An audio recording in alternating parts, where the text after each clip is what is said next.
Hello दोस्तों, कैसे हैं आप सब। उम्मीद करता हूँ आप सब अच्छे होंगे, मस्त होंगे, स्वस्थ होंगे। आज के इस वीडियो में हम लोग देखेंगे history class 10th chapter number 2, जिसका नाम है समाजवाद, साम्यवाद एवं समाजवाद। इसका VVI ऑब्जेक्टिव हम लोग देखेंगे। इसलिए इससे पिछला वाले वीडियो में हमने चैप्टर वन का ऑब्जेक्टिव करा दिया है। आप लोग उसे नहीं देखे होंगे तो प्ले लिस्ट में जाकर देख सकते हैं।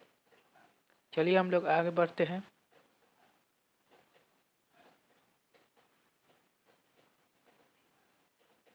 आज का हमारा पहला प्रश्न है, दास कैपिटल किनकी किनकी रचना है। ऑप्शन है Leo Tolstoy, Lenin, Karl Marx और एंगेल्स, स्टालिन। तो इस क्वेश्चन का राइट आंसर हो जाएगा दोस्तों, दास कैपिटल कार्ल मार्क्स की रचना है। ऑप्शन नंबर सी सही हो जाएगा। कार्ल मार्क्स की रचना है दास कैपिटल। अगला प्रश्न कर रहा है, अंतर्राष्ट्रीय मजदूर दिवस किस तिथि को मनाया जाता है। ऑप्शन है 15 अगस्त, 5 सितंबर, 1 मई या 25 दिसंबर को। इसका राइट आंसर हो जाएगा 1 मई को। अंतर्राष्ट्रीय मजदूर दिवस 1 मई को मनाया जाता है, याद रखिएगा।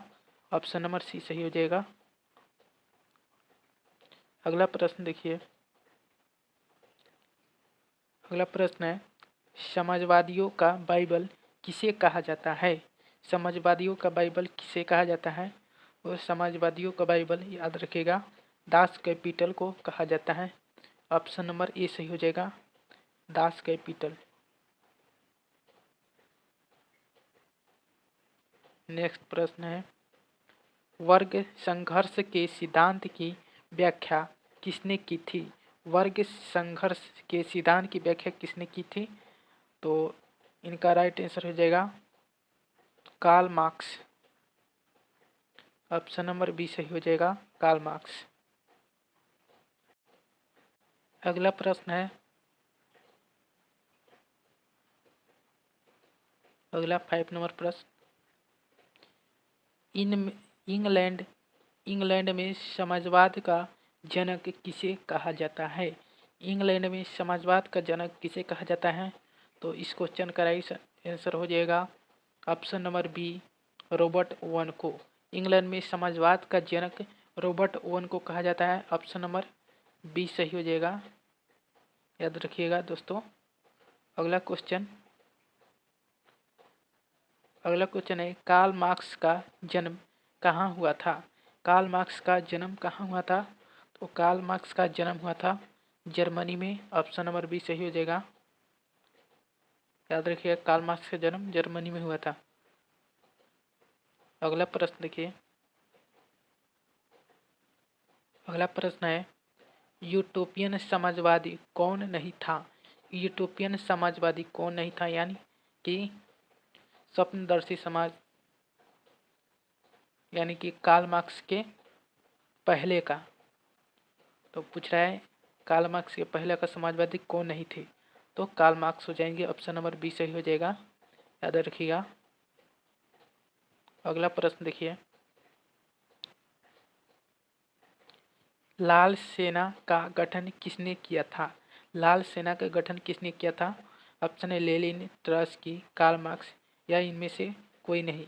तो इसका राइट आंसर हो जाएगा option number B, Trotsky.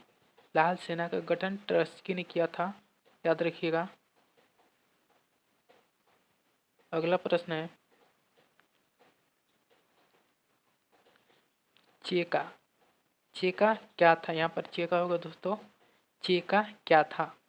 Option है सेना का टुकड़ी, पीपल्स दस। इसका राइट आंसर हो जाएगा सेना की टुकड़ी। ऑप्शन नंबर ए सही हो जाएगा।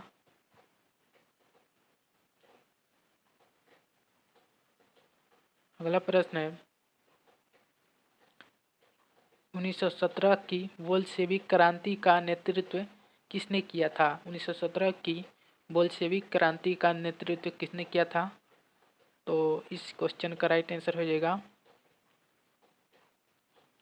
आपका लेलिन हो जाएगा, यहाँ पर नहीं दिया ऑप्शन में, लेलिन हो जाएगा इस क्वेश्चन का राइट आंसर, याद रखिएगा। और बोल्शेविक क्रांति कहाँ में था? रूस में हुआ था। अगला क्वेश्चन है, नई आर्थिक नीति का शुरुआत किसने किया था? नई आर्थिक नीति की शुरुआत किसने किया था? तो नई आर्थिक नीति की शुरुआत लेनिन ने किया था। ऑप्शन नंबर बी सही हो जाएगा। आप लोग इस चैप्टर को पढ़े होंगे तो याद होगा, नई आर्थिक नीति का शुरुआत लेनिन ने किया था। अगला क्वेश्चन है, भूमि और शांति और रोटी, यह 3 नारे किसने दिए? भूमि, शांति और रोटी का नारा किसने दिए थे? तो भूमि, शांति और रोटी का नारा दिए थे लेनिन। ऑप्शन नंबर ए सही हो जाएगा, याद रखिएगा। भूमि, शांति और रोटी का नारा लेनिन ने दिए थे। अगला प्रश्न देखिए, अगला प्रश्न है, रूस में जार का अर्थ क्या होता था? रूस में जार का अर्थ क्या होता था? ऑप्शन है, रूस का सम्राट, पीने का बर्तन, पानी रखने का मिट्टी का पात्र में से कोई नहीं। तो इस क्वेश्चन का राइट आंसर हो जाएगा रूस का सम्राट। ऑप्शन नंबर ए सही हो जाएगा। रूस में जार का अर्थ होता था सम्राट, यानी कि रूस का राजा। ऑप्शन नंबर ए सही हो जाएगा। अगला प्रश्न है, बोल्शेविक क्रांति कब हुआ था? तो बोल्शेविक क्रांति याद रखिएगा, नवंबर 1917 में हुआ था। ऑप्शन नंबर ए सही हो जाएगा। बोल्शेविक क्रांति नवंबर 1917 में हुआ था।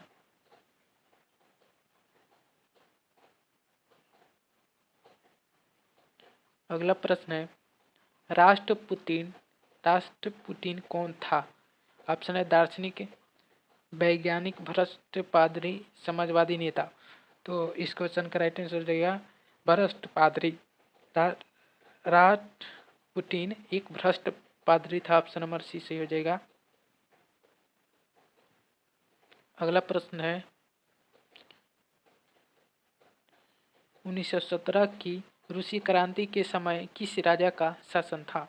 1917 की रूसी क्रांति के समय किस राजा का शासन था? तो इस क्वेश्चन का राइट आंसर हो जाएगा निकोलस द्वितीय। ऑप्शन नंबर बी सही हो जाएगा। जार निकोलस द्वितीय का शासन था 1917 की क्रांति के समय। नेक्स्ट प्रश्न है, रूस में कृषि को दास्ता किसने समाप्त किया? रूस में कृषि दास्ता को किसने समाप्त किया? दोस्तों इस क्वेश्चन का राइट आंसर हो जाएगा जार निकोलस द्वितीय। ऑप्शन नंबर डी सही हो जाएगा, जार निकोलस द्वितीय।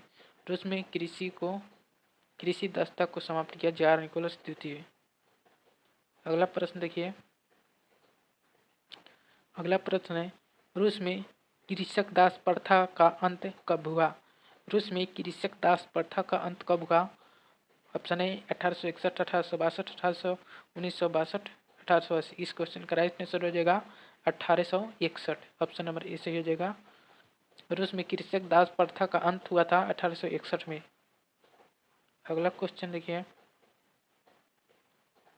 समाजवादी शासन का पहला प्रयोग किस देश में हुआ? तो आप सबको पता होगा दोस्तों, समाजवादी शासन का पहला प्रयोग रूस में हुआ था। ऑप्शन नंबर ए सही हो जाएगा। अगला प्रश्न है, लेनिन की मृत्यु कब हुई? लेनिन की मृत्यु कब हुई? तो लेनिन की मृत्यु हुआ था 1924 में, याद रखिए। ऑप्शन नंबर सी सही हो जाएगा 1924। अगला प्रश्न है, समाजवादी भावना का उद्भव किस क्रांति के फलस्वरूप हुआ? समाजवादी भावना का उदय किस क्रांति के फलस्वरूप हुआ? ऑप्शन है, अमेरिकी क्रांति, औद्योगिक क्रांति, फ्रांसीसी क्रांति, रूसी क्रांति। तो आप सबको पता होगा दोस्तों, समाजवादी भावना का उद्भव रूसी क्रांति के फलस्वरूप हुआ था। ऑप्शन नंबर डी सही हो जाएगा, याद रखिएगा। Option number D. अगला प्रश्न है, समाजवादी घोषणा पत्र किसने प्रकाशित किया? समाजवादी घोषणा पत्र किसने प्रकाशित किया? तो समाजवादी घोषणा पत्र मार्क्स एवं एंगल्स ने प्रकाशित किया था। ऑप्शन नंबर डी सही हो जाएगा, याद रखेगा। अगला प्रश्न है 23 नंबर प्रश्न, किस अर्थव्यवस्था में उत्पादन के सभी साधनों कारखानों तथा विपणन में सरकार का एक अधिकार होता है? किस अर्थव्यवस्था में उत्पादन के सभी साधनों कारखानों और विपणन का सरकार के अधिकार होता है? तो समाजवादी अर्थव्यवस्था में होता है। ऑप्शन नंबर ए सही हो जाएगा। इसमें कारखानों विपणन सभी में सरकार का अधिकार होता है। अगला प्रश्न है कम्युनिस्ट मैनिफेस्टो का प्रकाशन किस वर्ष हुआ?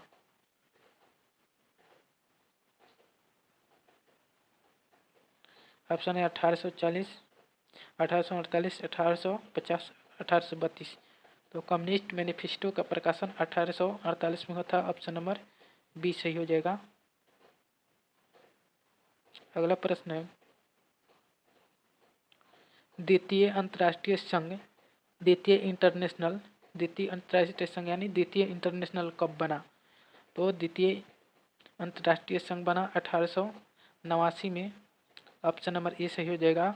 और प्रथम कब बना था? तो याद रखिएगा, प्रथम 1862 में बना था और द्वितीय 1889 में बना था। अगला प्रश्न है 26 नंबर प्रश्न, कम्युनिस्ट मैनिफेस्टो के लेखक कौन थे? कम्युनिस्ट मैनिफेस्टो के लेखक कौन थे? तो कम्युनिस्ट मैनिफेस्टो के लेखक कार्ल मार्क्स और फ्रेडरिक एंगल्स थे। ऑप्शन नंबर सी सही हो जाएगा।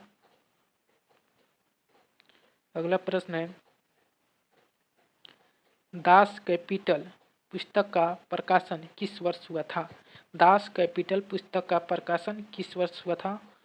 तो दास कैपिटल पुस्तक का प्रकाशन 1867 में हुआ था। ऑप्शन नंबर सी सही हो जाएगा, याद रखिएगा। अगला प्रश्न है रूस की संसद को क्या कहा जाता है? ऑप्शन है पार्लियामेंट, संसद, डीमा, इनमें से कोई नहीं। तो रूस के संसद को डीमा कहा जाता है। ऑप्शन नंबर सी सही हो जाएगा। नेक्स्ट प्रश्न है रूस में सोशल डेमोक्रेटिक पार्टी की स्थापना कब हुई थी? रूस में सोशल डेमोक्रेटिक पार्टी की स्थापना कब हुई थी? तो याद रखिएगा 1883 में हुआ था। ऑप्शन नंबर ए सही हो जाएगा। अगला प्रश्न है खूनी रविवार किस तिथि को हुआ? खूनी रविवार किस तिथि को हुआ? 5 फरवरी 1905, 10 फरवरी 1905, 8 अक्टूबर 1905 या 9 नवंबर 1917। तो खूनी रविवार हुआ था 5 जनवरी 1905 को। ऑप्शन नंबर ए सही हो जाएगा, याद रखिएगा 5 जनवरी 1905।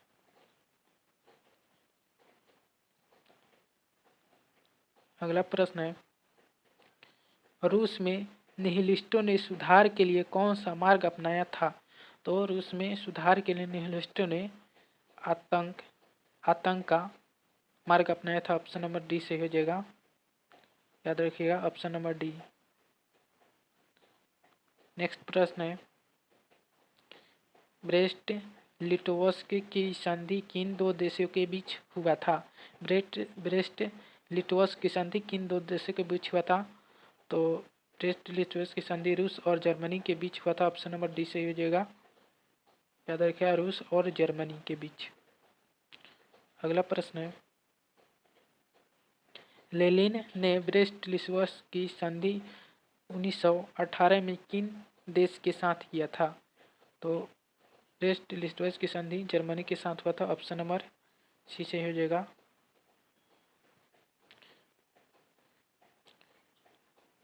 अगला प्रश्न है अप्रैल थीसिस किसने तैयार की? अप्रैल थीसिस किसने तैयार की? तो अप्रैल थीसिस लेनिन ने तैयार किया था। ऑप्शन नंबर बी सही हो जाएगा। अगला प्रश्न है किस क्रांति के बाद पूंजीपति वर्गों द्वारा मजदूरों का शोषण चरमोत्कर्ष पर था? किस क्रांति के बाद पूंजीपति वर्गों द्वारा मजदूरों का शोषण चरमोत्कर्ष पर था? तो क्रांति था रूसी क्रांति। ऑप्शन नंबर ए सही हो जाएगा, रूसी क्रांति के बाद। अगला प्रश्न है, प्रथम इंटरनेशनल की स्थापना कहाँ हुई थी? प्रथम इंटरनेशनल की स्थापना कहाँ हुई थी? तो प्रथम इंटरनेशनल की स्थापना हुआ था दोस्तों, कहाँ हुआ था?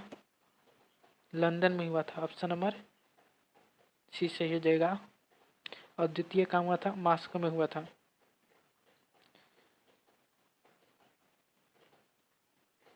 अगला प्रश्न है, वार एंड पीस किनकी रचना है? वार एंड पीस किनकी रचना है? कार्ल मार्क्स की, लियो टोल्स्टॉय की, लेनिन की या स्टालिन की? War and piece Leo Tolstoy की रचना है। ऑप्शन नंबर बी सही हो जाएगा। अगला प्रश्न है, निहिलिस्ट आंदोलन कहाँ शुरू हुआ था? तो निहिलिस्ट आंदोलन रूस में शुरू हुआ था। ऑप्शन नंबर सी सही हो जाएगा। अगला प्रश्न है, प्रथम अंतर्राष्ट्रीय संघ यानी कि प्रथम इंटरनेशनल कब स्थापित हुआ? तो प्रथम इंटरनेशनल स्थापित हुआ था 1864 में। ऑप्शन नंबर ए सही हो जाएगा। अगला प्रश्न है, स्वप्नदर्शी समाजवाद का संस्थापक कौन था? स्वप्नदर्शी समाजवाद के संस्थापक कौन था? तो ऑप्शन नंबर बी सही हो जाएगा, रॉबर्ट ओवन। स्वप्नदर्शी समाजवाद के संस्थापक रॉबर्ट ओवन थे। ऑप्शन नंबर बी सही हो जाएगा। अगला प्रश्न है, औद्योगिक क्रांति के कारण समाज का विभाजन कितने वर्गों में हो गया?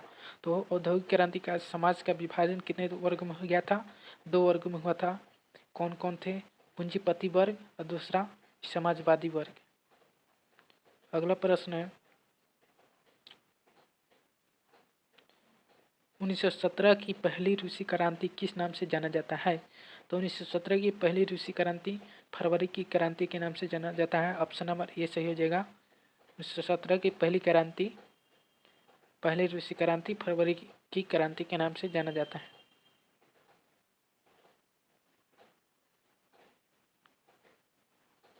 अगला प्रश्न है, काम के अधिकार को संवैधानिक अधिकार का रूप सबसे पहले कहाँ मिला? तो काम के अधिकार को संवैधानिक अधिकार का रूप मिला था रूस में। ऑप्शन नंबर बी सही हो जाएगा। और ये दोस्तों लास्ट प्रश्न था। वीडियो अगर अच्छा लगा हो तो चैनल को सब्सक्राइब कीजिए और वीडियो को लाइक कीजिएगा। और